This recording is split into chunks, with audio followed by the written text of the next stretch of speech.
Sa pananampalatayang Kristiyano, partikular sa mga charismatic, ang pagsamba ayon sa utos ng Diyos ay nakabase sa mga prinsipyong itinuro ng Biblia at sa kilos ng banal na Espiritu.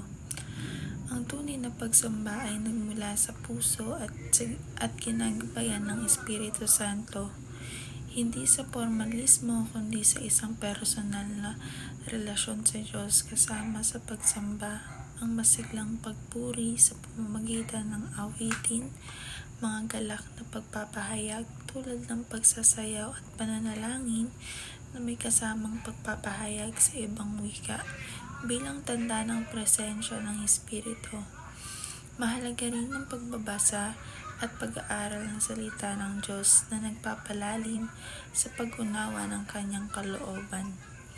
Ang pagsamba ay isinasagawa rin sa pamamagitan ng pagtitipon ng mga mananampalataya kung saan malaya ang Espiritu Santo na kumilos.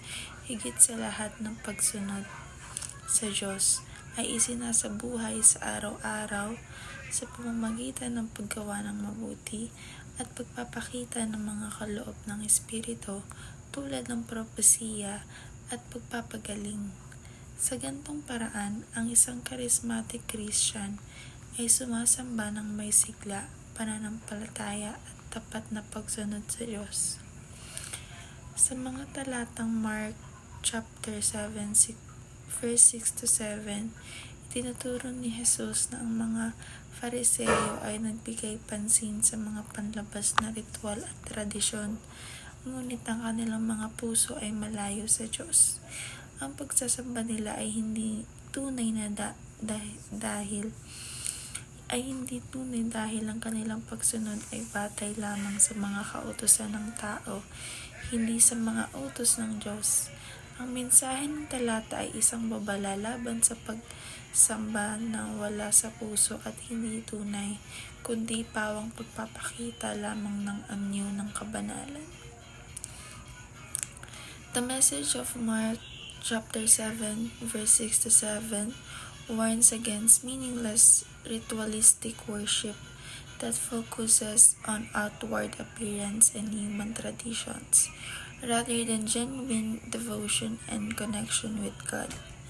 Jesus emphasized that worship should come from the heart and align with God's true commands, rather than being a mere formality or performance based on human-made rules. This teaching encouraged believers to reflect on the sincerity of their worship and to prioritize inner transformation over external rituals. True worship is about what's in your heart, not just what's seen on the outside. It's about a genuine connection with God where your love, reverence, and devotion come from deep within. When worship flows from the heart, it's not just a routine but a meaningful expression of faith that reflects who you are and your relationship with God. That's what makes it real and powerful. To worship from the heart, it's essential to change the patterns and habits that may have become routine or disconnected from true devotion. This might mean taking a step back and reflecting on how you approach worship, whether it's in church, in your daily life, or in your relationship. Start by focusing on being present and intentional in your actions, setting aside distractions, and truly seeking God's presence. It's about creating a habit of sincerity where your heart and actions align with your faith. Small changes like prioritizing prayer, spending time in God's Word, or engaging with others in meaningful ways can shift your focus from more ritual to authentic worship.